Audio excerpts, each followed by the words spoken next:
दोस्तों स्वागत है आपका रेल अपडेट के एक और फ्रेश एपिसोड में। उम्मीद है आपको वीडियो काफी ज्यादा पसंद आने वाली है। दोस्तों आज की जो वीडियो उसको शुरू करते हैं, लेकिन उससे पहले कल का जो पोल है उसको भी डिस्कस कर लेते हैं। और कल बड़ा ही आसान क्वेश्चन था, पूछना आपको बताना था कि क्या आपने लॉकडाउन के बाद अभी तक ट्रेन में ट्रैवल किया है। तो आप लोगों ने अपने अपने रीजन भी बताए, बहुत अच्छा लगा जानकर। तो 53% लोग बोलते हैं कि जी भाई हम तो ट्रैवल कर चुके हैं, और 47% लोगों ने अभी तक ट्रेन में यात्रा नहीं की है।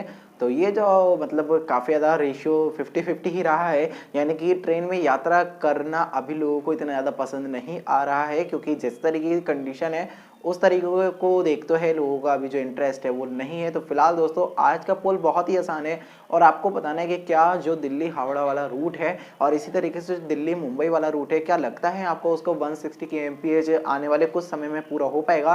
क्योंकि इसकी जो डेडलाइन है वो 2023 थी, अब 2023 तक क्या लगता है आपको वो कंप्लीट हो सकता है या नहीं हो सकता, और आपको कब तक 160 देखने को मिल सकती है, वो अपनी बात आप बता सकते हैं कमेंट सेक्शन में। दोस्तों आज की जो पहली अपडेट है उसके बारे में बात कर लेते हैं, लेकिन उससे पहले हमेशा की तरह मेरा नाम है पीयूष और आप देख रहे हैं the rail point YouTube channel. अगर आपने अभी तक चैनल को सब्सक्राइब नहीं किया तो कर सकते हैं, क्योंकि यहाँ पर आपको इसी तरीके से जो डेली वीडियोज है वो मिलती रहती हैं। अब बात कर लेते हैं आज की सबसे पहली अपडेट के बारे में, जो कि आती है विक्रमशिला एक्सप्रेस ट्रेन को लेकर, जिसको ऑपरेट किया जा रहा है 02367 और 02368 ट्रेन नंबर के साथ में। तो ये जो ट्रेन है इसकी टाइमिंग में थोड़ा बहुत जो बदलाव है वो देखने को मिल सकता है दिसंबर में।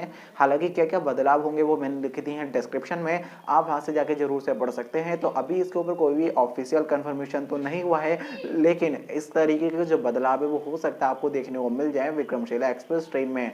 दोस्तों नेक्स्ट अपडेट के बारे में बात करते हैं लखीमपुर और सीतापुर रेल सेक्शन से लेकर लखीमपुर सीतापुर रेल सेक्शन पर जो इलेक्ट्रिफिकेशन है वो कंप्लीट हो गया है। यहाँ पर इलेक्ट्रिक लोगों के जो ट्रायल थे वो लिए जाने थे, लेकिन वो नहीं हो पाए क्योंकि जो लोको वगैरह का अरेंजमेंट था वो नहीं हुआ। तो अभी जो ट्रायल है वो डिले हो गए हैं, और अभी बताया जाता है कि ट्रायल वैसे तो आज होने थे, लेकिन अब जो ट्रायल है वो आपको 8 दिसंबर को देखने को मिलेंगे। तो जो भी होगा वो तो मैं आपको बता ही दूंगा, लेकिन जो ट्रायल्स हैं वो डिले हो गए हैं। दोस्तों नेक्स्ट अपडेट के बारे में बात करते हैं 02357 और 02358 जो कि दुर्गियाना एक्सप्रेस ट्रेन है।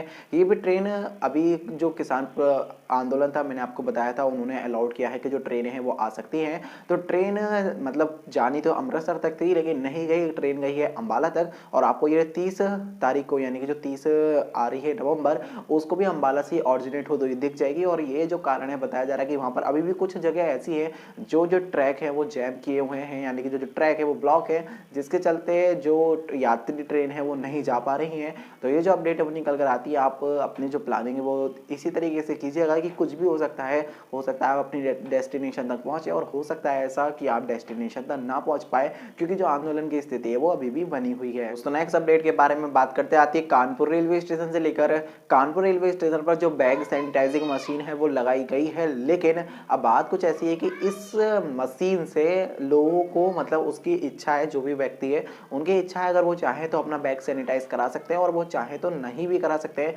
कुछ भी कंपलसरी नहीं रखा गया है, लेकिन फिर भी वहाँ पर कुछ इस तरीके की बातें सामने निकल कर आ रही हैं कि वहाँ पर जबरदस्ती यात्रियों से जो बैग सैनिटाइज करने के 10 रुपये चार्ज हैं और बैग को रैप करने के 50 रुपये हैं, तो जबरदस्ती अगर वो 3 बैग ला रहे हैं तो तीनों को सैनिटाइज किया जा रहा है और उनसे 30 रुपये वसूल लिए जा रहे हैं। तो मतलब उनसे उनकी बिना मर्जी के पैसे लिए जा रहे हैं और बैग को सैनिटाइज किया जा रहा है। हालांकि ऐसा नहीं है कि पैसा लेने के बाद में जो काम है वो नहीं हो रहा, काम हो रहा है, बट उनकी मर्जी के अकॉर्डिंग नहीं हो रहा है। ये जो अपडेट है वो निकल कर आती है।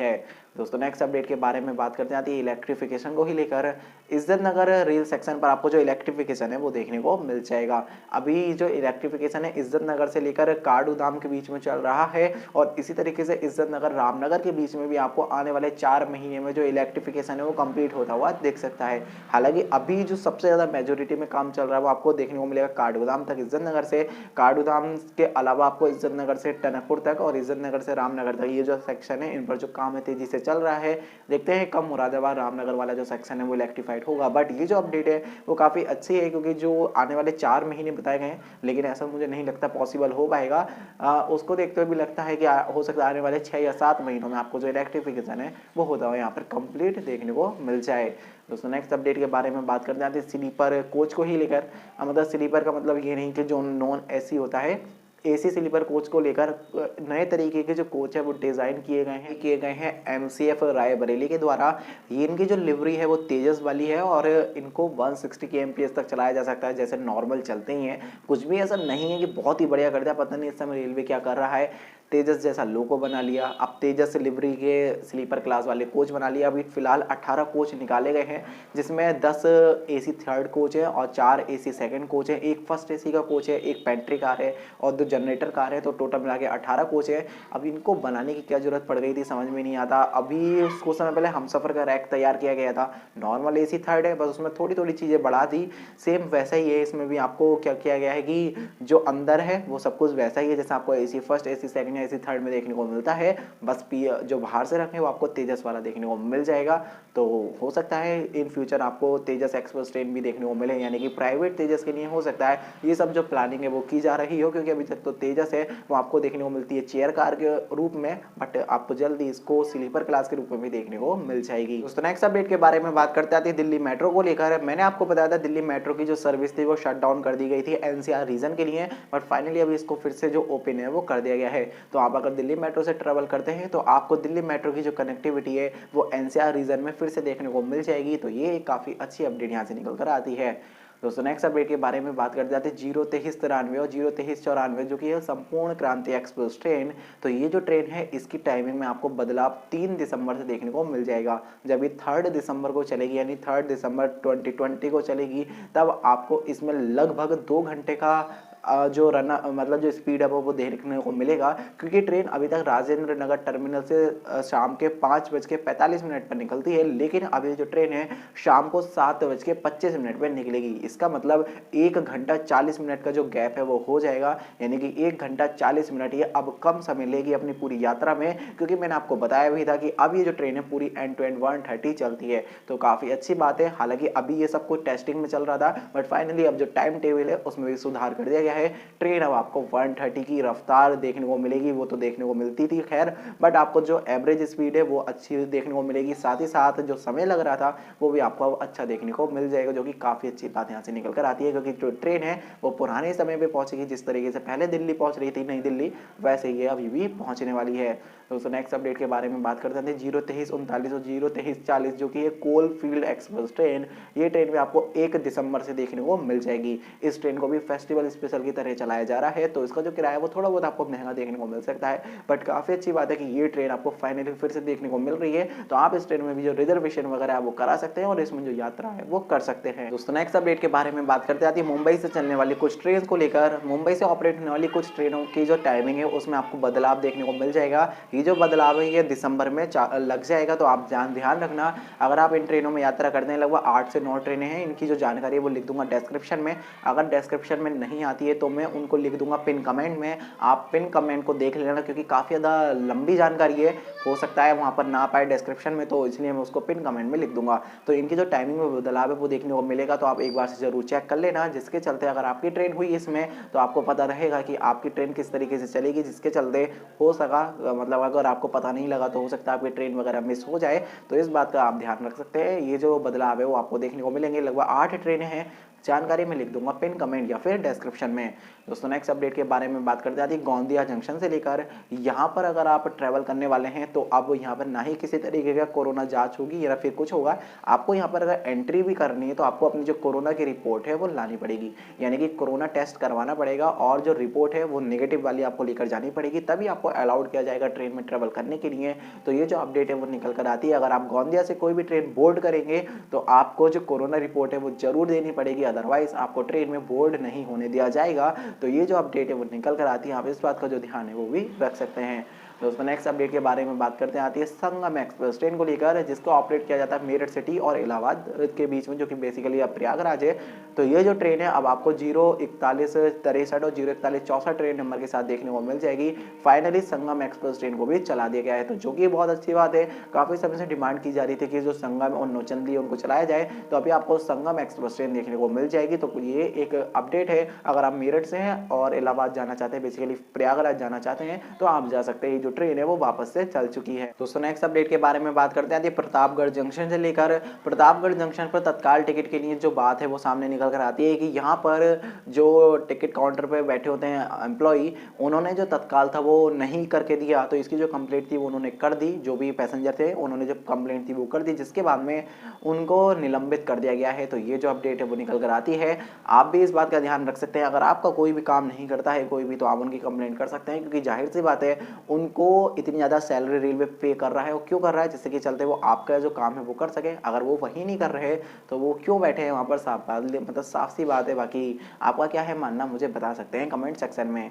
दोस्तों नेक्स्ट अपडेट के बारे में बात करते हैं, आती है किसान आंदोलन को लेकर।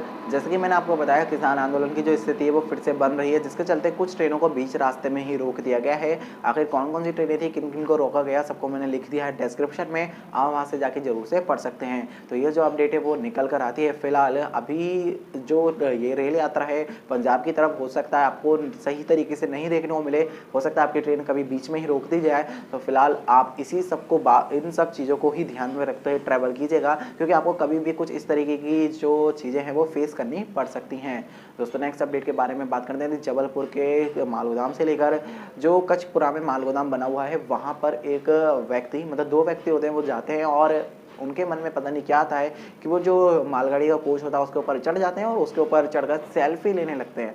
अब फिलहाल एक व्यक्ति जो सेल्फी ले रहा था वो तुरंत ही जो ऊपर OHE वायर है उससे कांटेक्ट में आ जाता है, जिसके चलते वो एकदम से उसको करंट लग जाता है। हालांकि अभी उनको एकदम टाइम से हॉस्पिटल ले जाया गया, जिसके चलते थोड़ी सी जो स्थिति है वो उनकी ठीक बताई जा रही है। बट फिलहाल ये जो एक्सीडेंट है वो हो गया है। अब लोग पता नहीं क्या करते हैं कि छत पे ही चढ़ गए, ऐसा बहुत बार हमें केस देखने को मिलते हैं। और आप जानते हैं, आप ट्रेन में यात्रा भी करते हैं तब भी कई बार अनाउंसमेंट आपको देखने को मिल जाता होगा कि आप ट्रेन की छत पर यात्रा ना करें, क्योंकि उसके ऊपर OHE वायर भी है। फिर भी लोग इन सब चीज़ों को नहीं समझ पाते। तो ये जो अपडेट है वो फिलहाल निकल कर आती है, इस तरीके का जो एक्सीडेंट है वो हो गया है। दोस्तों नेक्स्ट अपडेट के बारे में बात करते आती है जयपुर जंक्शन से लेकर। जयपुर पर जो इलेक्ट्रिफिकेशन है वो चल रहा है, हम सब जानते हैं। तो पिछले 2 दिनों से यहाँ पर जो ट्रायल थे वो चल रहे थे। हालांकि अभी जो ट्रायल्स हुए हैं उसमें यही पता लगता है, CRS इंस्पेक्शन यहाँ पर हो रहे थे, CRS के ट्रायल हो रहे थे, और पता लगता है कि लगभग ये सफल ही रहे हैं। तो बहुत अच्छी बात यहाँ से निकल कर आती है, आपको बहुत ही जल्द दिल्ली और जयपुर के बीच में इलेक्ट्रिक ट्रेनों का जो ऑपरेशन है वो देखने को मिलने वाला है, क्योंकि यहाँ पर जो इलेक्ट्रिफिकेशन है वो तो कंप्लीट है, ट्रायल्स भी हो गए हैं, बस अब हरी झंडी देने की देरी है। तुरंत ही आपको यहाँ पर, मतलब मुझे लगता है कि इस साल में आपको यहाँ पर इलेक्ट्रिक ट्रेनों का जो ऑपरेशन है वो जरूर देखने को मिल जाएगा। दोस्तों नेक्स्ट अपडेट के बारे में बात करते हैं मुरादाबाद जंक्शन से लेकर। यहाँ पर एक गुड्स ट्रेन डिरेल हो गई है, हालांकि डिरेलमेंट का जो कारण है वो नहीं पता चल पाया। तो ये जो अपडेट है वो निकल कर आती है, हालांकि इधर से डिरेलमेंट की वजह से प्लेटफॉर्म नंबर 4 और 5 ब्लॉक रहे। तो ये अपडेट निकल कर आती है कि यहाँ पर जो डिरेलमेंट है वो हो गया। अब जांच वगैरह होगी, इसके बाद ही पता चल पाएगा एग्जैक्ट रीजन क्या था। दोस्तों आज की जो फाइनल अपडेट है उसके बारे में बात कर लेते हैं। कल्याण लोको शेड से लेकर, कल्याण लोको शेड ने अपने 92 ईयर्स कंप्लीट कर लिए हैं, क्योंकि इसको फाउंड किया गया था 28 नवंबर को, जो कि आज के दिन है। तो आज के दिन इसको 92 ईयर हो चुके हैं। तो काफ़ी समय से ये जो अपनी सर्विस है वो रेलवेज में दे रहा है, जो कि काफ़ी अच्छी बात हम यहाँ पर कह सकते हैं। यहाँ पर आपको DC ट्रैक्शन भी देखने को मिला, अब तो खैर AC है सब कुछ, पहले यहाँ पर DC ट्रैक्शन थे, लेकिन अब यहाँ पर AC ट्रैक्शन आपको देखने को मिलती है, क्योंकि जो अभी के लोकोमोटिव है वो AC पे वर्क करते हैं, लेकिन जब पहले शुरुआत हुई थी तब आपको DC पर भी देखने को मिलते थे। तो फिलहाल दोस्तों आज की जो वीडियो है उसमें इतना ही। उम्मीद है आपको वीडियो पसंद आई होगी। अगर आपको वीडियो पसंद आई तो वीडियो को लाइक कर देना, शेयर कर देना। बाकी अगर आप चैनल पर नए हो तो चैनल को सब्सक्राइब भी कर देना। मिलते हैं आपसे नेक्स्ट वीडियो में, तब तक के लिए bye bye, take care all of you.